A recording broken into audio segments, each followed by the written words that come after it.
क्या अयोध्या की मिल्कीपुर सीट पर उपचुनाव का ऐलान आज? दिल्ली विधानसभा चुनाव के साथ ही मिल्कीपुर में हो सकता है उपचुनाव। मिल्कीपुर उपचुनाव में बीजेपी और समाजवादी पार्टी में टक्कर। अयोध्या की मिल्कीपुर विधानसभा सीट के लिए उपचुनाव की तारीखों का ऐलान मंगलवार को हो सकता है, यानी कि आज। इसी के साथ ही मिल्कीपुर सीट पर उपचुनाव की भी घोषणा हो सकती है।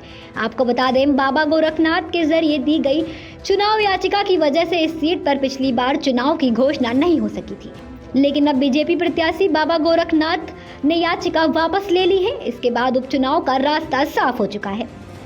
गौर करने वाली बात है कि समाजवादी पार्टी के अवधेश प्रसाद के फैजाबाद सीट से लोकसभा सांसद निर्वाचित होने के बाद यह सीट खाली हुई थी।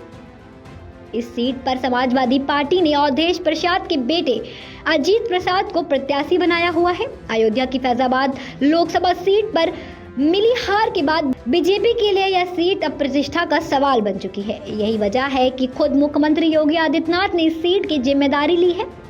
आपको बता दें, मिल्कीपुर उपचुनाव में जीत के लिए मुख्यमंत्री योगी आदित्यनाथ खुद कमान संभाले हुए हैं। इसके अलावा सरकार के 6 मंत्रियों और दोनों डिप्टी सीएमओ को भी जिम्मेदारी सौंपी गई है।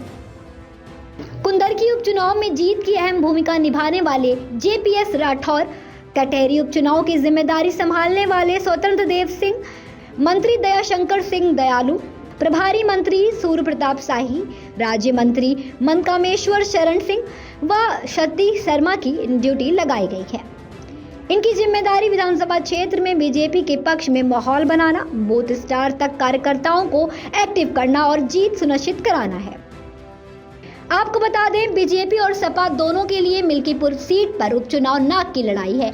9 सीटों पर हाल ही में उपचुनाव में मिली जीत से गदगद बीजेपी इस सीट पर भगवा लहराकर अयोध्या की हार का बदला लेना चाहती है, तो वहीं दूसरी तरफ 9 सीटों में केवल 2 पर जीत हासिल करने वाली समाजवादी पार्टी इस सीट को अपने खाते में रखना चाहती है। सपा ने यहां से अवधेश प्रसाद के बेटे अजीत प्रसाद को उम्मीदवार घोषित करा है, वहीं बीजेपी उम्मीदवार का ऐलान अभी बाकी है। आइए जानते हैं क्या है अयोध्या में जाति समीकरण। यहाँ कुल वोटर्स 3.5 लाख हैं। इसमें सबसे ज्यादा 1.20 लाख दलित, 55,000 यादव, 30,000 मुस्लिम है। इसीलिए पीडीए फॉर्मूला काम करता है। आपको बता दें, बीजेपी को जीत दर्ज करने के लिए दलित वोटर्स को साथ लेकर 60,000 ब्राह्मणों के साथ 25,000 क्षत्रिय और ओबीसी को एकजुट करना होगा। कनक मिश्रा की खास रिपोर्ट दस्तक न्यूज़ 24 के लिए।